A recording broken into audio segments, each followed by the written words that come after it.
काही दिवसांपूर्वी जो मी आणि प्रीतीशने व्हिडिओ शेअर केला होता त्या बाबतीत काय झालं हे बऱ्याच जणांना माहिती आहे, कारण मी ते शेअर केलं तुमच्यासोबत की तो व्हिडिओ रिमूव्ह झालेला आहे. म्हणून आज पुन्हा हा नवीन व्हिडिओ. तर मी जेव्हा विचारलं तुम्हाला की नवीन व्हिडिओ बनवायचा की नाही, खूप साऱ्या कॉमेंट अशा आहेत की बनव, मॅक्झिमम कॉमेंट अशा आहेत की बनव.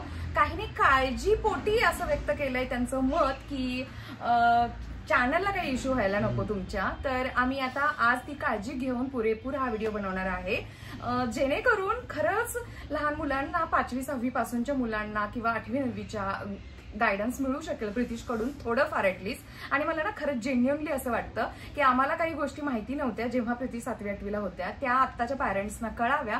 म्हणजे जर का त्यांचा फोकस क्लिअर असेल पुढे जाऊन त्यांना आता प्रीती जे करतोय म्हणजे जे प्रिपरेशन ते करायचं असेल तर त्यांना उपयोग होईल. जे मला आता असं वाटतं की यार काश मला हे माहिती असतं तर त्याला नक्कीच त्या साऱ्या गोष्टींचा फायदा झाला असता. चला मग, हाय हॅलो नमस्कार, मी शुभांगी एका नवीन व्लॉग मध्ये तुम्हा सर्वांचं अगदी मनापासून स्वागत करते. आज प्रीती सोबत स्वागत करतेय. आणि हो, मी जास्त वेळ त्याचा नाही घेत, अभ्यास आहे त्याचा, मलाही काळजी आहे.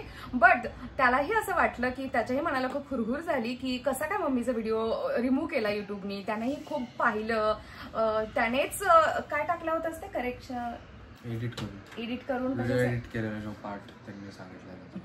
आणि आत्ताच थोड्या वेळापूर्वी एक कमेंट आहे की तुम्ही अशा आहात आणि तुमचा मुलगा असा कसा आहे, थोडासा तरी चार्मिंग असायला हवा. आणि होईल तो चार्मिंग. सध्या झोप आली आहे बिचाऱ्याला, हीच वेळ असते त्याची की मी त्याला पकडते. आणि चार्मिंग म्हणाल तर कसं असतं या एज मध्ये, आता तो टीन एज मध्ये, तुम्ही काय एक्सपेक्ट करताय की काय चार्मिंग असायला हवाय त्यानं, अभ्यासात आहे बिचारा. हा, तर जस्टच एक थोड्या वेळापूर्वी एक मी कमेंट वाचली म्हणून हे आन्सर करावं असं वाटलं. तर चला व्हिडिओला सुरुवात करूया. आज मात्र मी क्वेश्चन काढलेले आहेत की जेणेकरून पुन्हा युट्यूबनी माझा व्हिडिओ हा रिमूव्ह करायला नको आहे. ओके, सगळ्यात पहिली गोष्ट की प्रीतीशनी बिना ट्युशन 97% मार्क्स मिळवले. तर त्याच्यासाठी त्यानं कशी तयारी केली होती आणि मुलांनी काय तयारी करायला हवी आहे, कोणते कोणते बुक रेफर केले होते, असे क्वेश्चन होते बरेचसे. तर त्या क्वेश्चन रिलेटेड तो आता उत्तर देईल. बोला, कोणते पुस्तक मुलांनी वापरायला हवे आणि तुझ्या मते ट्युशन लावणं महत्वाचं आहे नाही, जे तू लास्ट टाइम बोलला होतास. हा, पहिले कोणते बुक्स तर मग 10th साठी एकतर मेन म्हणजे एनसीईआरटीच मेन आहे सगळ्यात. आणि सायन्स मध्ये एनसीईआरटी झालं आणि त्यामध्ये अजून एक बुक असते ऑल इन वन नावाची, अरिहंतची. स्पष्ट उच्चार कर, काही जणींना लास्ट टाइम कळले. हा, ऑल इन वन ची अरिहंत अशी 2024चं एडिशन असं ग्रीन आणि व्हाईटचं आहे. त्यामध्ये बेसिकली एनसीईआरटीच आहे पण एकदम जरा प्रॉपरली ऑर्गनाइज्ड आहे. आणि काय काय पास्ट इयर क्वेश्चन्स आणि अजून एक्स्ट्राचे क्वेश्चन्स आणि सोल्युशन बुकच्या मागचे ते दिलेत. ती पण चांगली आहे. मेन तर तुमची एनसीईआरटी असं, एनसीईआरटी परफेक्ट करून बोर्ड्समध्ये एनसीईआरटीच्या बाहेरचं काहीच विचारत नाहीत, कधीच नाही. अनलेस तुम्हाला इंटरेस्ट आहे सायन्स सब्जेक्टमध्ये स्वतः, तर तुम्ही दुसऱ्या अजून कुठली तर एस चंद नावाची बुक असते, त्यामध्ये बरंच एक्स्ट्राचं दिलंय, ते वाचू शकता. एस चंद पब्लिकेशनचं बुक आहे. सगळ्या फिजिक्स सेपरेट आहे, ऍक्च्युली फिजिक्स सेपरेट आहे, केमचं सेपरेट आहे, बायोचं सेपरेट आहे. तर तुम्ही वाचू शकता तुम्हाला इंटरेस्ट असेल तर. नाहीतर तुम्ही बोर्डसाठी ते वाचणं पॉइंटलेस आहे बेसिकली. आणि क्लास लावलाच पाहिजे असं नाहीये. आणि काही पॅरेंटच्या मॅथ्ससाठी पण मेन तर जी एनसीईआरटीची लेवल आहे ती बोर्डची लेवल जरा जास्त आहे एनसीईआरटीच्या लेवलपेक्षा. एक तर तुम्ही पहिले एनसीईआरटी सॉल्व्ह केली, स्कूलमध्ये तुम्हाला टीचर लोकांनी काहीतरी त्यांच्या होमवर्क शीट बीट असं काहीतरी देत असतील मे बी, ते करा. आणि ते झालं तर एकदा ना एनसीईआरटी एक्झाम्पलर, म्हणजे एनसीईआरटी एक्झाम्पलर स्वतः सीबीएसईने दिलेलं एक बुकलेट टाईप आहे. म्हणजे तुम्ही त्याची एकतर बुक घेऊ शकता विकत, ऑनलाईन कुठलं पण सर्च करा, सगळं सेमच आहे. ही पब्लिकेशन घेऊ, ती पब्लिकेशन घेऊ, दोन्ही सेम आहे, काही फरक नाही. असं सर्च करू शकता एनसीईआरटी एक्झाम्पलर सायन्स आणि मॅथ्स. एसएसटी ला नसतं, सायन्स मॅथ्ससाठी असतं. त्याची एक बुक भेटेल सोल्युशन सोबत, ती विकत घ्या. नाहीतर स्वतः सीबीएसईने पीडीएफ टाकल्यात ऑनलाईन. समजा तुम्हाला आता ट्रायंगल्स चॅप्टर आहे मॅथ्स मधलं, असं सर्च करायचं एनसीईआरटी एक्झाम्पलर ट्रायंगल्स क्लास 10. एक पहिलंच पीडीएफ येईल, ते ओपन करा, त्यामध्ये स्वतः फक्त क्वेश्चन आहेत, आन्सर नाही दिले तिकडे, ते सॉल्व्ह करू शकता. आणि त्याच्यापेक्षा अवघड बोर्ड्समध्ये येणं शक्य नाहीये. त्याची लेवल चांगली आहे, चांगली लेवल आहे. आणि तुमचे सगळेच क्वेश्चन होणार नाहीत ऑब्व्हियसली, पण तुम्ही शिका त्यावर. हा, ओके. आणि काही पॅरेंट्सच्या अशाही कमेंट होत्या की त्यांची मुलं अजून 6वी 7वी 8वीला अशी काही आहेत, तर त्यांच्यासाठी तू काय सांगशील? तू केला होता का त्यावेळेला अभ्यास? खरं खरं सांग. 6वीत कोण अभ्यास करतं? हे बघा, 6वीत अभ्यास करणारी एक म्हणजे कसं सांगू, आम्ही केलाच नाही 6वीत अभ्यास. 6वीच हे बघा, तुम्ही 6वीत आणि पुढचं करायचं का 6वीच? त्यावेळेच पण कसा करायचा अभ्यास? मुलं ऍडिक्ट आहेत. मला नाही वाटत ट्युशन लावायला पाहिजे 6वी 7वीच्या मुलांना. आणि अगर पॅरेंट्सला टाइम नाही अभ्यास घ्यायचा मग लावा ट्युशन. मग पण तुझ्या केसमध्ये पॅरेंट्सनी पण घेतला नव्हता आणि ट्युशन पण नव्हते, मग तू कसा केला होतास अभ्यास? स्कूलवरती डिपेंड होता ना. आमचं स्कूल खरंच चांगलं आहे अकॅडमिक साठी. काय वाटतं तुला? टीचर चांगले होते आमचे. मॅथ्स सायन्स SST टीचर चांगले होते, चांगले शिकवायचे. ट्युशनची एवढी काही गरज लागली नाही. हा, स्कूलचा पण त्यामध्ये खूप मोठा रोल आहे, जो आम्ही लास्ट टाइम खरंच स्कूल चांगलेच असतील, चांगलेच असतात. आणि अगर स्कूल मधलं नाही कळत तर मग ट्युशन लावा, बघा. त्याला अगर इंटरेस्ट म्हणजे स्वतः जरा आवड असेल थोडीशी, मला वाटत काय होती, पण बेसिक क्लिअर पाहिजे. फक्त सगळंच आलं नाही पाहिजे, एकदम बेसिक क्लिअर असले ना तेच इम्पॉर्टंट आहे. आणि असे समजलं पाहिजे काय चाललंय. फक्त उगाच रटवारटवी नाही 6वी 7वीच्या मुलांना. पॉइंटलेस, एकदम पॉइंटलेस. आम्ही कधीच ट्युशन नव्हते लावले. मी एका ब्लॉग मध्ये बोलले होते की हर्षाकडे मी याला ठेवायची, कारण माझ्या जॉबच्या इश्यूमुळे घरी कुणी नसायचं म्हणून. तर तिथे पाळणा, घर आणि क्लास दोन्ही मिळून असं म्हणजे तो अभ्यास करायचा. आणि तिथे थोडंफार हर्षाने मॅथ्सचं घेतलं होतं तुझं, आणि त्यामुळं त्याला बेस त्याचा मला वाटतं 7th सगळं रटायचंच असतं, त्यात काहीच कन्सेप्च्युअल यूज शकत नाही.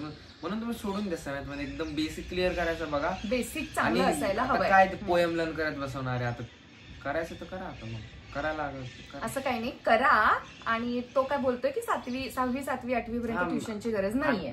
तसं 10वीला पण नाहीये, पण तरी पण मग आता जनरली कन्सेप्च्युअल गोष्टी 9th पासून यायला लागतील. 8th मध्ये पण मला मे बी 8th 9th मध्ये येतील. मग तेव्हा जरा तुम्ही फोकस द्या की आपल्याला बेस क्लिअर पाहिजे. आणि अगर कुठला सब्जेक्ट अवघड जातो तर त्याचीच बघा प्रॅक्टिस करायला. बरं, अजून एक सगळ्यात महत्वाचं की तू जेई करणार हे तू 9th ला गेल्यानंतर ठरवलंस, आणि त्यावेळेला फाउंडेशन लावलं. 9वीला फाउंडेशन यानं केलंय, बट ते असं काही एवढं सिरियसली केलं नाही. जर का तुम्हाला खरं जेई करायचं असेल तर तू काय सांगशील? फाउंडेशन केलं पाहिजे की नाही? आता काय वाटतंय तुला, जेव्हा सुरू झालंय ऍक्च्युअल मध्ये अभ्यास, तेव्हा काय वाटतंय तुला? केलं पाहिजे, एकदम सिरियस असेल तर. ओके, केलं पाहिजे. कारण आता बघतो ना मी, म्हणजे आता मला तरी केम मध्ये जरा स्ट्रगल होतंय. मी केमचं काय जरा नाही, खूप स्ट्रगल होतोय. खरं सांग. स्ट्रगलच होतं आता काय, जरा एकच झालं. स्ट्रगल आणि स्ट्रगल एकच असतं, स्ट्रगल. आणि जरा म्हणजे जरा आधीच जरा एकदा डोळ्याखालनं गेलं असतं तर जरा मे बी बरं पडलं. एवढं काय नाही, होईल. तुम्ही नाही केलं असं नाही की काय होणार नाही. नाही केलं तुम्हाला जरा अजून 11th ला करायला लागेल. आता अगर जरा केलं तर 11th मध्ये जरा स्मूथली जाईल. आणि तुला असं वाटतंय का की अजून काही तुला एक्झाम्स वगैरे दिल्या असतं तुला आता जरा इझी केलं असतं हे तुझं जे काही एम आहे जेईचं ते? ऑनेस्टली मी 9th मध्ये ना मला एवढा इंटरेस्ट काय नसायचा. आता मग तेव्हा उगाच मी करायला लागलो असतो फोर्सफुली तर काही नसतं झालं.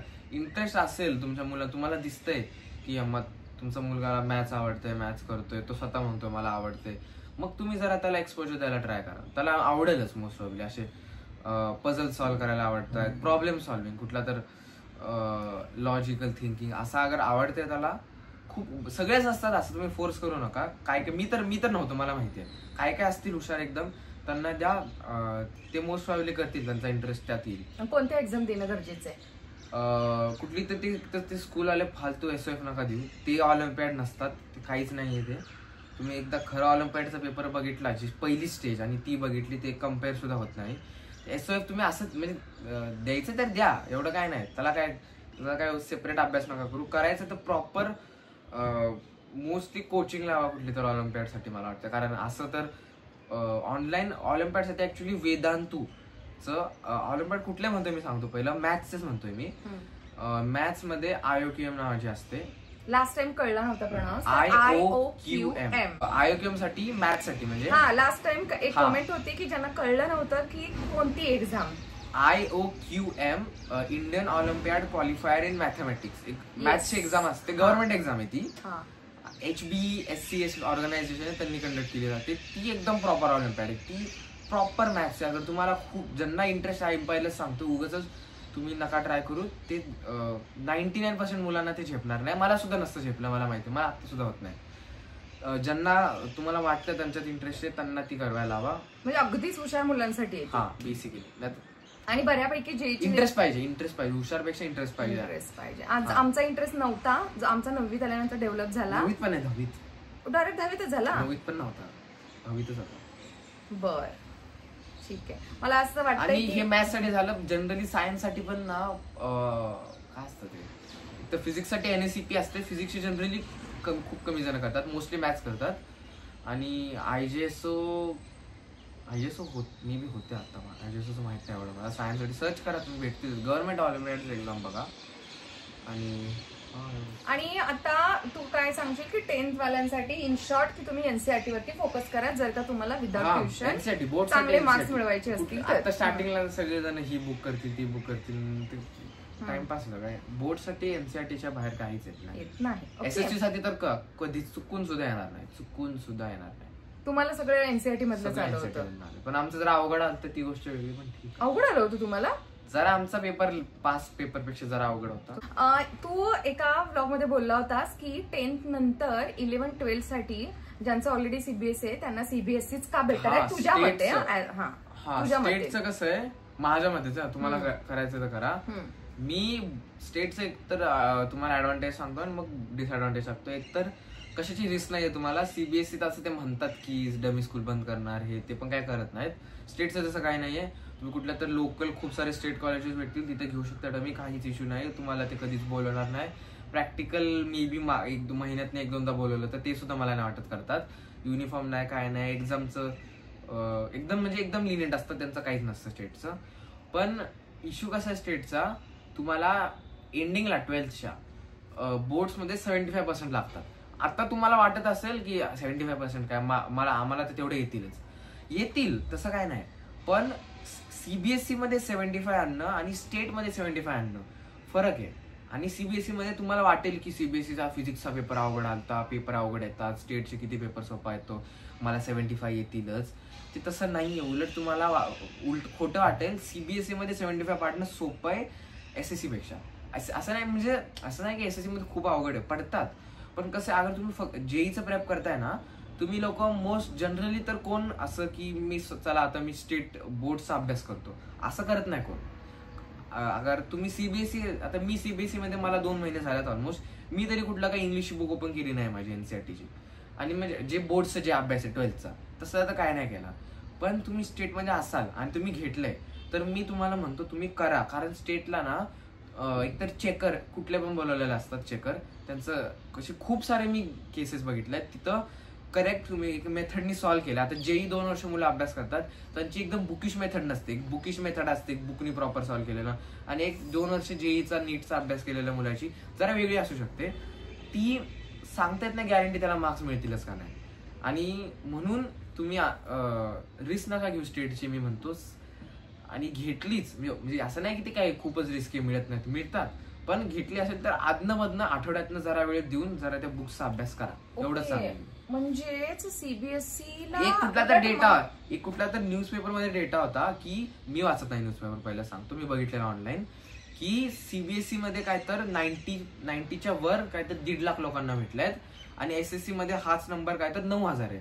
हा पण SSC मध्ये लोक पण कमी आहेत, पण तरी पण हे खूप कमी नंबर आहे तसं बघायला गेलं तर. म्हणजे उलट टफ आहे SSC मध्ये स्कोर करणं जरा अवघड, कारण चेकिंगमुळे. पेपर इझी असतो, पेपर अतिशय सोपा असतो, पण अतिशय पण नाही, सोपाच असतो, CBSE पेक्षा सोपा असतो. पण चेकिंग तुम्हाला अगर तुम्ही बुकच्या रटलेल्या टाईपचा आन्सर आहे स्वतःनी लिहिलंय तर माहित नाही मार्क्स मिळतील का नाही. म्हणून नाही, पण हे कोणासाठी की ज्यांनी ऑलरेडी CBSE बोर्डनी 10th दिली आहे त्यांच्यासाठी हे सगळं नाही. तसं स्टेट वाल्यांना पण सवय असेल. नाही, स्टेट वाला थोडी ना स्टेट करून CBSE कडे उलटायला पाहिजे. CBSE रिस्क कशाला उगाच. अगर तुम्हाला कुणालाच आवडणार नाही, मी एक तर JEEचं करतोय आणि मला मधनच कोणतं म्हणतं इंग्लिशची बुक वाचा, हे बुकचा रटा, कोणी करणार नाही. म्हणून म्हणतो CBSE डुएबल. अगर तुम्ही JEEचा अभ्यास नीट केलाय, ठीकठाक केलाय, 75 मिळून जातात मोस्ट ऑफ इट. हो, म्हणजे इकडे JEEच्या अभ्यासावरती तुम्ही CBSE 12th बोर्ड पण चांगली करू शकता, ठीकठाक. म्हणजे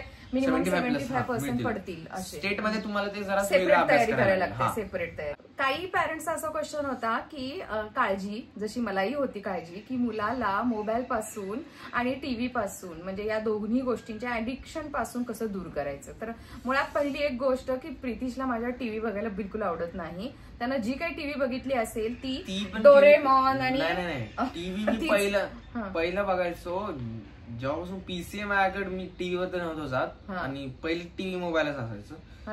टीव्ही बघत असतील तर ठीक आहे, टीव्हीचा काही इश्यू नाही. नाही, आजकालच्या काही मुलांना ना मूवीज वगैरे बघायची सवय असते. तर मला इथं क्लिअर करायचंय की प्रितीशला मूवीची मुळातच आवड, मूवीची सवय नव्हती. मूवीज बघत असेल तर ठीक आहे, मग आता एवढा काय त्याला काही इश्यू नाही. तसं नाही रे, ऍडिक्शन असेल, मुलं गेम खेळत असतील. आता तू कसं कोविडमध्ये ते मोबाईल गेम पासून आम्ही तुला डायव्हर्ट केलं चेसकडे. कोविडमध्ये कसं होतं, कुणाकडे काहीच कामं नव्हती, मग सगळे हे करायचे. कोविडमध्ये ऍडिक्शन ठीक आहे, मग ते नॉर्मल. हा ऑप्शन चांगला आहे की नाही. जर का तुम्हाला त्या गेमचं ऍडिक्शन असेल तर तुम्ही डायव्हर्ट व्हायला खेळू शकता. चेस खेळू शकते, मुलाला इंटरेस्ट पाहिजे. तुझा कसा काय डेव्हलप झाला? वेगळा, सगळ्याच वेगळा असतं. इथं जे जण बघतायत त्यांच्या सगळ्यांना मुलांना चेस आवडणार. मला पण हीच काळजी होती जशी तुम्हाला आहे की मुलाला मोबाईलच्या ऍडिक्शन पासून कसं दूर करायचं, गेमिंग पासून सांगते मी. तर माझ्या ऑफिस मधली कलिगनं मला काय सांगितलं की असं एक chess.com नावाची अमेरिकन कंपनी आहे. तिच्या मुलाचा आयडी पण दिला, जो मी आणून प्रितीशला दिला, श्रीचा, भाग्यश्री मॅडम. आठवते सगळ्यात पहिली गोष्ट. तर त्याच दिवशी प्रितीशला chess.com बद्दल माहिती कळली. ते लग निघालं की मला चेस आवडायला लागलं. सगळ्यांसोबत होणार नाही. चेस हा चांगला गेम आहे, खूप आवडेल, पण सगळ्यांना नाही आवडला तर मग तुम्ही दुसरं काय तर बघा. आणि गेम्स खेळत असतील असं नाही की खेळूच नका देऊ. मग अगर तुम्ही तसं म्हणलं ना खेळायचंच नाही तर अजून खेळू वाटणार ते. मग एक लिमिटेड टाइम ठरवा, तेवढ्या टाइमला द्या, तास दीड तास ठीक आहे. आणि अभ्यास ठीक आहे, म्हणजे त्यापेक्षा जास्त खेळायचं मी. ऐकलं, आणि हे सुद्धा मम्मीला सांगायचं 1 तास खेळतोय आणि 1.5 तास व्हायचा. असं द्या की समजा तू घरी आलाय, तुमचा मुलगा मुलगी, त्याला म्हणा आजचं तू जे काय होमवर्क आहे तो कर फक्त. असं नाही की आता तू 4 तास अभ्यास कर मग तुला एवढा वेळ, असं नका. आजचा एवढा होमवर्क आहे तो कर, मला जरा दाखव, नाही तर ट्युशनवर जाऊन ये, एकदा बघा त्यांनी काय केलं असेल तर मग मोबाईल द्या. मग अनलेस त्याला स्वतःला इंटरेस्ट येतो, तो स्वतः अभ्यासाला फोर्सफुली बसवला अभ्यासाने काय होणार नाही. त्याला स्वतः करायचं असेल तर स्वतः करेल. आणि मोबाईल तर मग आता काय ऍडिक्शन कसं कमी करायचं, तेच लिमिट करा, हळूहळू कमी करा. एकसाथ तुम्ही आता समजा एकाला ऍडिक्शन आहे, तुम्ही मोबाईलच काढून घेतलं, ते खूप अवघड आहे. जरा कमी करा. समजा तो 5 तास खेळतोय रोज, त्याला सवय आहे, त्याला 3-4 तास, जर कमी करा ते, जरा 2 वर आणा, 1.5, असं कमी करत ते लिमिटवर आणून ठेवा आणि ट्राय करा कमी करायचं. कारण आम्ही कधीच त्याला जबरदस्ती असं नाही की मुलांना मोबाईल दिलाच नाही पाहिजे, ते तर मग ते खूप चुकीचं आहे. मग ते तर मग तुमचा मुलगा असा काय माहित नसणार त्याला काय चाललंय, कुठं काय, फक्त बुक्स मध्ये राहून तर मग पॉइंटलेस आहे. मोबाईल द्या, लिमिटेड अमाऊंट मध्ये द्या. Limited amount. टीव्ही तर टीव्हीचा काही इश्यू नाही, टीव्हीचा काय प्रॉब्लेम नाही, बघा जेवढं बघायचं. प्रितीशची गंमत सांगते. प्रितीशला मूवी बघायला म्हणजे त्याला सवयच नाहीये, आता तर तो फुल बिझी आहे. आणि एखादा हिरो जरी विचारला ना, हिरोईन, ऍक्ट्रेस ओळखत नाही आम्ही कोणाला. सलमान खान, शाहरुख खान, बास एवढीच आहे पोहोच आमची. आणि टायगर श्रॉफ, अजून कुठले एक 4-5 आहेत असे, एवढेच ओळखतात. त्यांचं सुद्धा नाव मिक्स होतं बघा. तर ते मुळात मुलांच्या आवडीवरती डिपेंड आहे सगळं. हळूहळू तुम्ही कमी करू शकता. नॅशनल जॉग्राफी पहिलं चॅनल बघायचो मी, आता माहित नाही कसं आहे. खूप सारे चांगले चॅनल आहेत, त्यावर पण इंटरेस्टिंग गोष्टी आहेत, ते बघू शकता. ओके, मी अजून काय क्वेश्चन काढले होते, झाले बरेचसे कव्हर केले प्रितीशने. हा, जेई प्रिपरेशन साठी आता सध्या तो कोणते सारखा सतत हा मला प्रश्न विचारला जातो. आता जेव्हा केव्हा मला हा प्रश्न येईल मी हा व्हिडिओ शेअर करणार. त्याला लिंक. जेई साठी बुक्स ना? नाही, आता तू कोणते ट्युशन्स करतोयस? बाकलीवाल ट्युटोरियल्स पुण्यामधली कोचिंग आहे, पुण्यामधली तरी बेस्ट मला वाटते, पुण्यातली. त्यांच्याकडे आता कोचिंगला. ओके. नोव्हेंबर-डिसेंबर मध्ये त्यांची ऑनलाईन वेबसाईट जावा, तिथे जेई 2028, आता 8 वाले ऑब्विसली 8 वाल्यांचा असेल, तिथं त्यांचा एक टेस्ट घेतात, त्या टेस्टसाठी रजिस्टर करा. 500 रुपये एंट्रन्स फी आहे. हा, 3 तासाची नंतर कळेल तुम्हाला कसं फॉर्मॅट आहे. बरं, सध्या तर आमच्या प्रितीशला फार स्ट्रगल सुरू आहे त्याचा केमिस्ट्री बाबतीत. बिचारा हैराण झालाय, खूप अभ्यास आहे, खरंच खूप अभ्यास आहे. केमिस्ट्री करू पण वाटत नाही असं येते मला, तर केमिस्ट्री मध्ये इंटरेस्ट आहे. मी म्हणते त्याला की स्पेशल अजून वेगळं काय तुला केमिस्ट्रीसाठी हवं आहे का? करायचं कसं तर करायचं, पण आमची त्याला बिलकुल जबरदस्ती नाहीये. कारण खरंच जेई एक्झाम टफ असते, पण या 2 वर्षाच्या अभ्यासामुळे मुलं तयार होतात. हार्डवर्कची सवय लागते मुलांना. तर हे आज असं आहे. बऱ्यापैकी क्वेश्चन सारे मी इन्क्लूड करायचा प्रयत्न केलाय. आणि असे काही क्वेश्चन होते प्रितीश, की प्रितीशला तुम्ही संस्कार कसे दिलेत, वळण कसं लावलंय, आता हे कसं एक्सप्लेन करशील? काय सांगू, घरातल्या वातावरणावरती बेसिकली हे डिपेंड असतं की आई वडिलांचं नातं कसं आहे, आई वडील मुलांचं नातं बेटर सांगशील माझ्यापेक्षा. हा, तर आई वडील मुलांचं नातं कसं आहे, आईचं मुलाशी, वडिलांचं मुलाशी. एकंदरीतच मुलांचं ना थोडंफार आई वडिलांचे गुणही असतात आणि घरातल्या वातावरणावरती मला असं वाटतं सगळ्यात जास्त डिपेंड असतं की मुलांना संस्कार, वळण, बाकीच्या गोष्टी. आणि सध्या आता फुल्ली आता हा अभ्यासामध्ये आहे, अभ्यास सुरू आहे. बाकी होईल ती होईल, आमची काही त्याला अजिबात जबरदस्ती नाहीये. आणि प्रितीश, पुन्हा एकदा तू माझ्यासाठी वेळ दिलास त्याबद्दल धन्यवाद. हा फक्त डिलीट नाही होऊ द्या बाबा. डिलीट झाला तर मग आता काय युट्यूबचं काय पर्सनल दुश्मनी आपल्यासोबत है ना. गरीब बिचारे आम्ही, किती प्रामाणिकपणे जेन्युअनली आम्ही एखाद्याला मदत करायला जातोय. ठीक आहे, जाऊ द्या, एवढं काय नाही है ना. मला खरं सांगते, मी या व्हिडिओ पाठीमागे ना फक्त आणि फक्त पॅरेंट्सना गायडन्स द्यावं, मुलांना गायडन्स द्यावं, हाच हेतू आहे. गायडन्स कसं, आता त्या व्हिडिओला मला वाटतं अराउंड 10,000 ऍव्हरेज पकडतो मी. 10,000 पॅरेंट्स मधले समजा मोस्टली 7-8 हजार पॅरेंट्स असतील, त्यांची मुलं असतील. ह्यांच्यातला एक जण तर असं असेल एकदम, म्हणजे एक नाही बरेच असतील, खूप सारे असतील जे एकदम असे इंटरेस्टेड असतील, हुशार असतील. त्यांना आता समजा माहित नसतं, त्यांना आयोक्यम बद्दल कळालं, काय काय जणांना बोर्डचं गायडन्स भेटलं, मग हे सगळ्यांचाच फायदा होतो. 26,000 बाळा व्ह्यूज झाले होते लास्ट टाइम. 26,000 मधले ऑब्व्हियसली किती सारे लोक त्यांना नवीन कळालं असेल आणि मे बी काय काय जणांनी प्रिपरेशन चालू केलं असेल, माहित नाही, केलंच असणार. मग एक्सपोजर मिळतं ना, जे मला भेटलं नाही. म्हणजे मला भेटलं असतं तरी काय वेगळं काय नसतं झालं, हेच झालं असतं. मला काही इंटरेस्ट नव्हतं, पण काय काय जणांना असतो. पण मला असं वाटतंय की पॅरेंट्स म्हणून आम्ही पण थोडंफार चुकलोय. आम्ही थोडंसं त्याला अगोदरच या गोष्टीत आणलं असतं. नाही, पण नाही, तुमची चूक नाहीये, कारण मी स्वतः काही इंटरेस्ट दाखवला नाही. तर स्टॉप लक 10वीच्या मुलांसाठी. आणि काय आता अभ्यास करायचं तर करा, नाही तर झोपा. आता अजून काय नाही. हेच तू लास्ट टाइम बोललेलं प्रितीश. तेच असतं, मग एक तर अभ्यास करायचा नाही तर झोपायचं. रजनीचा मला मेसेज होता की तसं सांग त्याला प्लीज, तो एक हुशार आहे, सगळेच हुशार नसतात. हुशार काय नसतं ते, तसं काय. ऍव्हरेज मुलांसाठी प्लीज असं नको सांगू की करायचं असेल तर करा. नाही, अभ्यास करा आणि झोपा पण. हा, एक पॅरेंट्सना प्रितीश नेहमीच म्हणायचा की 10th चे मार्क्स म्हणजे मम्मी वेगळं काही नाहीये, तुमचं रेप्युटेशन, तुमची इमेज. एवढंच आहे. लिटरली 0 सिग्निफिकन्स आहे, 0 शून्य. पण आता परवा सांगितलं ना अर्चना मावशीनी की आहे म्हणून. ठीक आहे, पण नाही, पण तरी काही सिग्निफिकन्स नाही. बरं, जाऊ द्या. आम्ही मात्र फुल आता हे करून घेतलंय की प्राऊड फिलिंग करून घेतलंय सगळ्यांना सांगून वगैरे. तसंच जर का तुम्हाला तुमच्या आई वडिलांना प्राऊड फिलिंग द्यायचं असेल तर प्लीज 10th ला मार्क्स पाडा आणि अभ्यास करा. ओके, ठीक आहे, चालतंय. चला, बाय बाय. बाय. सी या. बाय. सी या. See ya.